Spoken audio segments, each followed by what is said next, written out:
On behalf of the General Assembly, I have the honor to welcome His Excellency Nana Addo Dankwa Akufo-Addo, President of the Republic of Ghana, and to invite him to address the Assembly.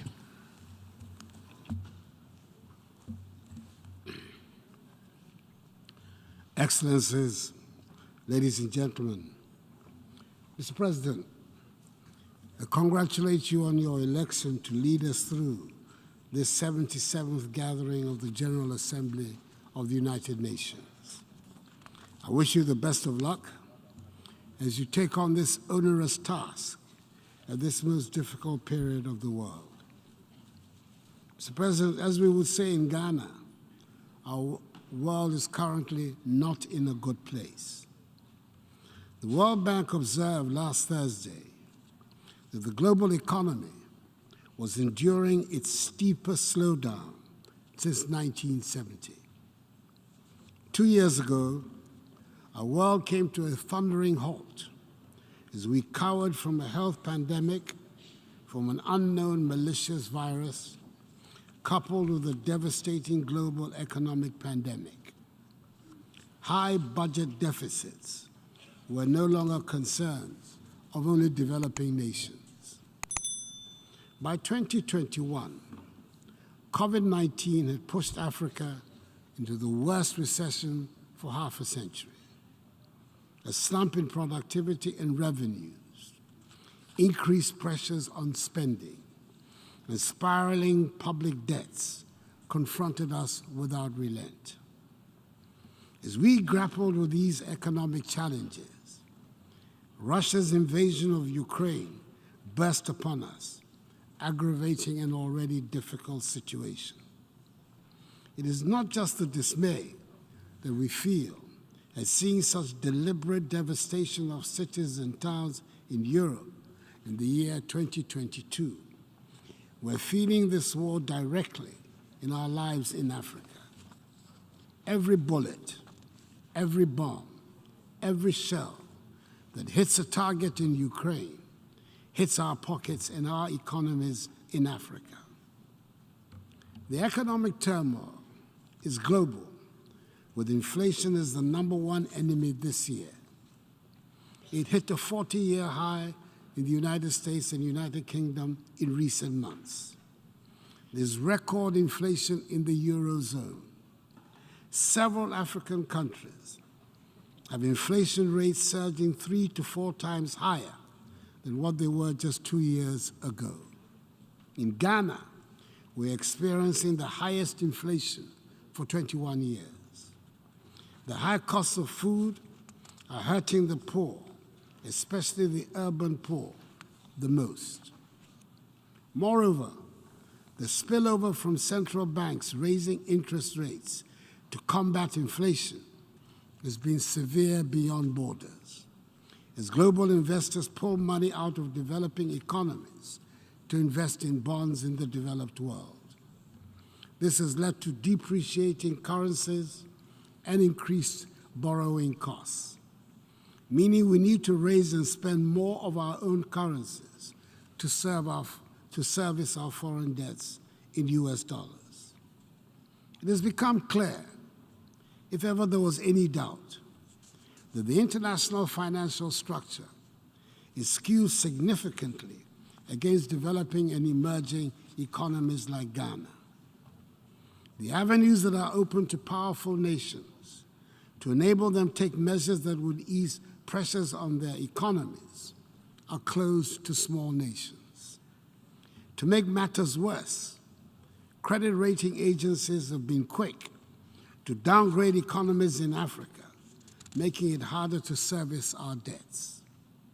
The tag of Africa as an investment risk is little more than, in substance, a self-fulfilling prophecy created by the prejudice of the international money market, which denies us access to cheaper borrowing, pushing us deeper into debts.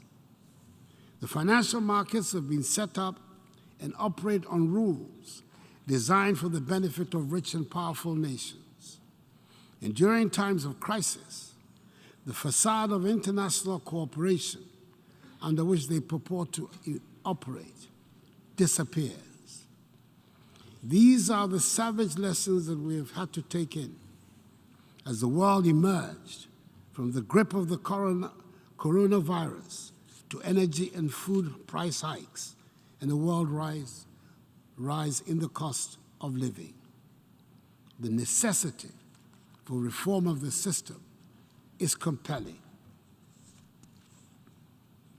Mr. President, I'm a modern student of history, and I would say it is doubtful that any generation of inhabitants of this earth has ever witnessed such a perfect storm of global economic chaos, a war with global consequences, and an unwillingness or inability to find a consensus to deal with the catastrophe. It is under such circumstances that we have gathered under the theme, a watershed moment, transformative solutions to interlocking challenges. Excuse me. The problems we face are indeed many and vary in level of importance depending on where you are in the global order of things. Just last year, the focus was on energy transition. This year, it is about energy security, as Europe goes back to burning coal to replace Russian gas. Nevertheless, we do not have the luxury of being able to pick and choose which problem to solve. None of them can wait. The economic turbulence requires urgent and immediate solution.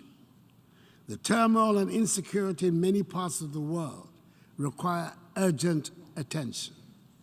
And so does the need to tackle the problems posed by climate change. A watershed moment indeed it is. And history will judge us harshly if we do not seize the opportunity to make the changes that will enable us to deal with the many problems we face.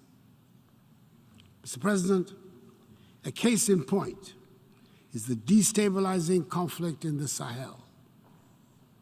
It might look to many today as a local conflict which affects only the countries in that region. We in Ghana know differently. We have watched in horror as the unrest has moved from the Sahel inexorably to the West African coastal countries. All of Ghana's neighbors have suffered terrorist attacks, and some have lost territorial space to the invading forces. Furthermore, the terrorist pressure has provided a pretext for the unhappy reappearance of military rule in 3 of the 15-member ECOWAS community, 2 of whom have borne the brunt of the terrorist outrages in the region, Mali and Burkina Faso. It is a development we're determined to reverse so that the ECOWAS space remains a democratic one. All of us in the region are being forced to spend huge amounts of money on security. This is money we should be spending on educating and giving skills to our young people, on building much-needed roads, bridges, hospitals, and other such infrastructure, which we are spending to fight terrorists or to keep them out from destabilizing our countries. This is a global problem, deserving the attention of the world community for a global solution. Mr. President, I'm contributing to this debate on a date that has special significance for us in Ghana. 21st September is the date we mark the birth of our first president, Dr. Kwame Nkrumah. He would have been 113 years old today, and it is worth recalling on this day the driving force of his political career, which was to contribute to the birth of a united Africa, that is, the United States of Africa. We recognize today more than ever before the importance of the strength and unity of Africa, and we are working to shed that image of a helpless, hapless continent. There is a renewed commitment towards an inclusive and sustainable industrialization and economic integration And the intensity of the challenges we face today is only matched like never before by the immensity of the opportunity before us. We, the current leaders of Africa, should be determined not to waste the crisis that confronts us. Incidentally, 2022 is billed as Africa's year to take action on food and nutrition development goals.